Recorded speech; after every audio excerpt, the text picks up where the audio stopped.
Assalamualaikum warahmatullahi wabarakatuh. Sebelumnya izin mengenalkan diri. Kenalkan, nama saya adalah Azikra Syabira dengan akhiran NIM 007. Saya berasal dari kelas 1A angkatan 2023. Di sini saya ingin menjelaskan sedikit mengenai akuntabilitas.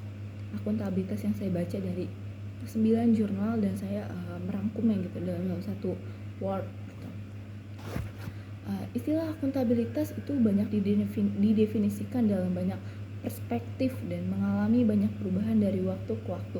Jadi akuntabilitas itu juga mengalami banyak perubahan dari waktu ke waktu, dari zaman ke zaman gitu. Nah, banyak peneliti juga yang mendefinisikan akuntabilitas itu sesuai dengan konteks dan kondisinya masing-masing. Banyak juga para ahli nih yang mendefinisikan tanggung jawab menurut konteks dan kondisinya masing-masing. Dalam konteks organisasi, sektor publik INAGA tahun 1991 yang dikutip oleh Lioha dan Oyerinde tahun 2010 yang berpendapat bahwa akuntabilitas mengharuskan pemerintah memberikan alasan mengenai sumber dan penggunaan sumber daya kekuatan publik. Dengan demikian, tanggung jawab dalam hal ini mencakup pemantauan dan pengendalian perilaku pemerintah, pencegahan berkembangnya konsentrasi kekuasaan dan meningkatkan kapasitas pembelajaran dan efisiensi lembaga eksekutif keadilan. Menurut Lioha dan Oyerinde tahun 2010, dalam sistem pemerintahan konstitusional terdapat dua jenis akuntabilitas. Apa aja sih dua jenis akuntabilitas itu? Nah, akuntabilitas yang pertama itu terdiri dari akuntabilitas internal. Apa sih akuntabilitas internal itu? Akuntabilitas internal itu adalah akuntabilitas yang langsung diterapkan dalam suatu sistem organisasi tertentu dan berkaitan dengan pelapor langsung dari bawahan kepada atasan yang bertanggung jawab. Jadi akuntabilitas internal itu adalah kayak tanggung jawab dari bawahan kepada atasan untuk melapor gitu. Nah, kedua ada akuntabilitas eksternal. Akuntabilitas eksternal itu apa sih? Akuntabilitas eksternal itu adalah akuntabilitas yang tidak langsung akuntabilitas tidak langsung yang melibatkan pelapor kepada pihak luar organisasi. Itu menurut Matek tahun 1977 dan dalam Akbar 2011. Dan ada pun juga Robert dan Spence tahun 1985 juga nih yang mengutip oleh Sinclair tahun 1995 juga itu juga mengatakan bahwa akuntabilitas itu memerlukan suatu hubungan di mana seseorang dituntut untuk menjelaskan dan mempertanggungjawabkan tindakannya. Jadi di mana seorang aparat itu harus mempertanggungjawabkan perilaku tersebut. Saya juga berpendapat bahwa bagaimana tanggung jawab didefinisikan akan pada ideologi, motivasi, dan bahasa di zaman kita.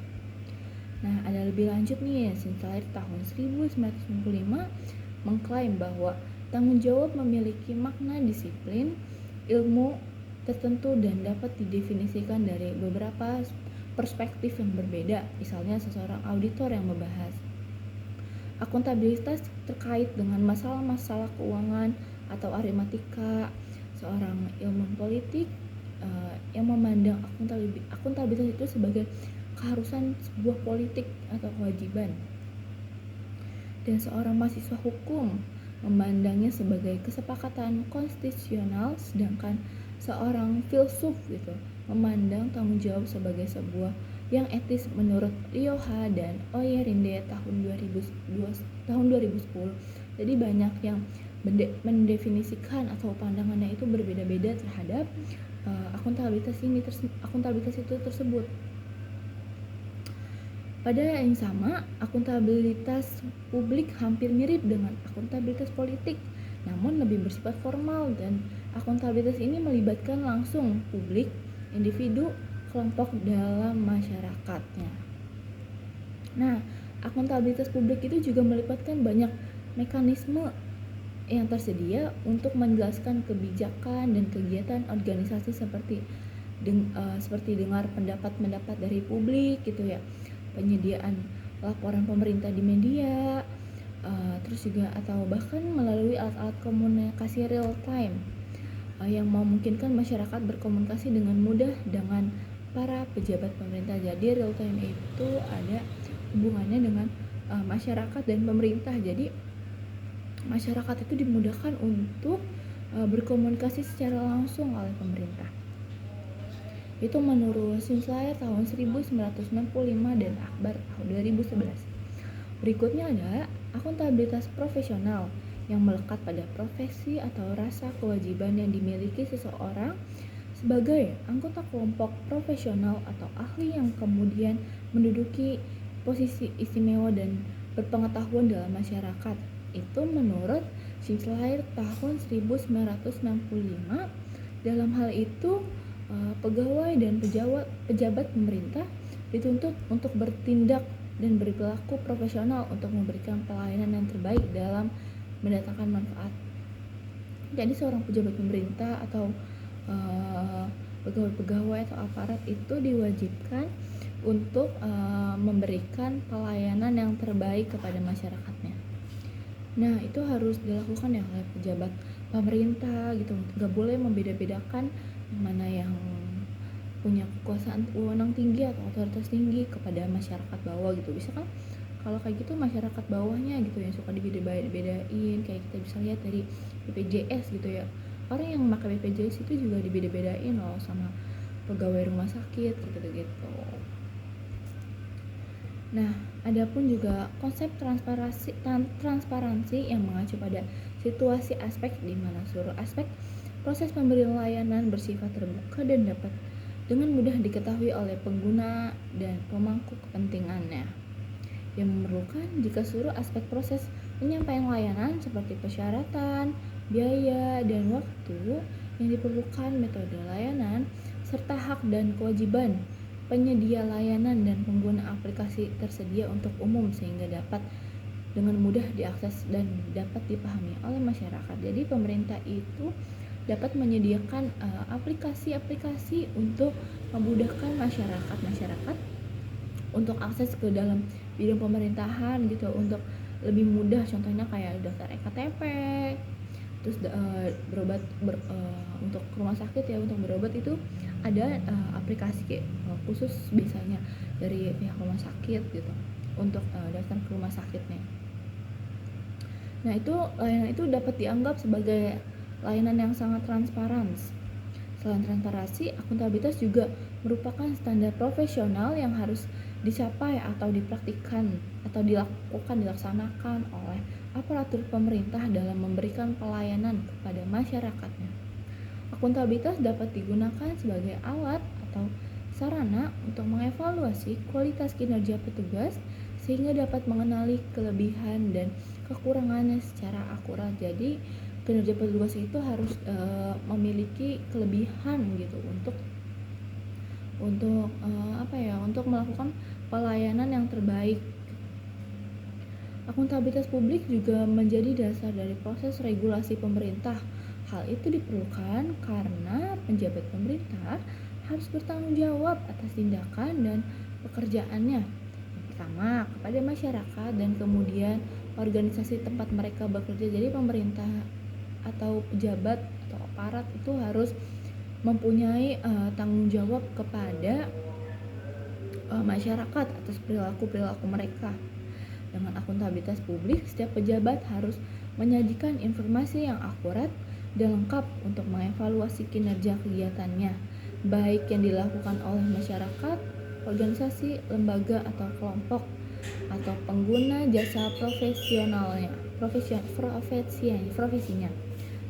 Tujuannya adalah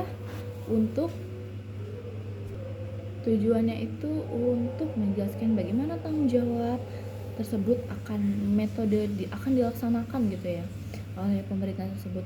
Metode yang akan digunakan dalam melaksanakan tugasnya apa aja sih sebenarnya, dan apa aja sih dampaknya oleh masyarakat dan pemerintah itu. tanggung jawabnya seringkali dinyatakan sebagai bentuk akuntabilitas operasional dan keduanya saling terkait oleh perwira bertanggung jawab atas pelaksanaan tugasnya secara efektif, khususnya memastikan bahwa tugas-tugas tersebut dilaksanakan dengan akurat dan lancar, melaksanakan dengan cepat dan profesional gitu. Jadi pemerintah itu harus melaksanakan tugasnya itu dengan cepat dan profesional agar masyarakatnya tersendiri itu juga dapat puas gitu untuk melakukan akuntabilitas tersebut dan melaksanakan berbagai fungsi. Nah, adapun nih menurut para ahli, Hariso tahun 2011 mengatakan bahwa ada dua bentuk implikasi akuntabilitas yang diperlukan, antara lain yang pertama, pemerintah sebagai penyelenggara pelayanan publik harus bertanggung jawab dalam menjalankan wewenangnya dengan baik. Publik itu memiliki hak untuk mengontrol dan mempertanyakan dan meminta pertanggungjawab kepada pemerintah. Jawaban pemerintah dalam menjalankan wewenang termasuk dalam pemasukan dan pengeluaran anggaran pemerintah. Sebagai suatu kebijakan strategis, akuntabilitas itu harus dapat diimplementasikan untuk menjamin terciptanya kepatuhan dan pelaksanaan tugas kinerja pegawai sesuai dengan standar yang telah diterimanya, dan sebagai sarana untuk minimalisir penyalahgunaan kekuasaan dan wewenang itu Jabra dan Dewi Devi tahun 1998 itu juga menjelaskan gitu ya tentang praktek akuntabilitas. Apa aja sih? Dia menjelaskan tentang apa sih dapat berbeda di berbagai profesi karena kriteria yang digunakan untuk menentukan derajat akuntabilitas dari sebuah profesi dan kegiatan organisasi sangat dipengaruhi oleh norma dan etika yang dimaknai oleh masing-masing profesi pekerjaan. Pada saat yang sama, akuntabilitas publik itu juga hampir mirip dengan akuntabilitas politik, namun mereka juga memiliki adanya perbedaan tersebut ya. Namun lebih bersifat formal dan akuntabilitas itu melibatkan langsung publik, individu, dan kelompok dalam masyarakat. Akuntabilitas publik melibatkan banyak mekanisme yang tersedia untuk menjalankan kebijakan dan kegiatan organisasi seperti mendengarkan pendapat publik yang tadi saya sudah jelaskan gitu ya. Jadi akuntabilitas itu dapat bertanggung jawab atas sistem kinerja pemerintah, pegawai pemerintah, aparat pemerintah gitu menurut saya. Akuntabilitas itu juga terkait erat dengan instrumen untuk kegiatan kontrol, terutama dalam hal pencapaian hasil pada pelayanan publik dan menyampaikan secara transparan kepada masyarakat, karena akuntabilitas itu berkaitan dengan pertanggungjawaban terhadap masyarakat melalui akses informasi dan keterbukaan yang dapat diharapkan dengan dilaksanakannya akuntabilitas itu, dan transparansi dapat tercapai dengan optimal. Mungkin saya bahas sedikit mengenai studi kasus yang berhubungan dengan akuntabilitas yang ada di kota Tasikmalaya. Permasalahan dengan masuknya Dinas Daerah Kota Tasikmalaya menjadi organisasi perangkat daerah ternyata belum sepenuhnya dapat meningkatkan pelayanan publik. Fakta di lapangan masih ada masyarakat yang kebingungan untuk mencari pelayanan yang sesuai dengan yang dibutuhkan, seperti untuk membuat SIUP. SIUP itu apa sih? SIUP itu adalah surat izin usaha perdagangan masyarakat. Ada yang mendatangi dinas koperasi, usaha mikro kecil dan menengah gitu. Penindustrian dan perdagangan, padahal pembuatan SIUP itu sudah menjadi tugas BPPT. Apa sih BPPT itu? BPPT adalah Badan Pelayanan Perizinan Terpadu. Kemudian ditambah dengan adanya kesulitan dan pelanggaran terhadap prosedur pelayanan, yaitu seringnya masyarakat menginginkan jalanan secepat, tapi prosedur itu belum dilengkapi dan mitra kerjanya itu kurang responsif terhadap peraturan atau pelayanan yang telah ditetapkan yang dapat membantu proses penyelesaian. Tetapi persyaratan administratif itu tidak lengkap yang tentunya akan mempengaruhi terhadap kualitas pelayanan. Karena hal tersebut merupakan salah satu contoh hal kecil dari kurangnya penerapan akuntabilitas dan transparansi dalam pelayanan publik yang terjadi di Dinas Kota Tasikmalaya.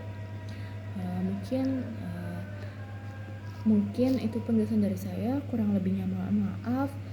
Assalamualaikum warahmatullahi wabarakatuh.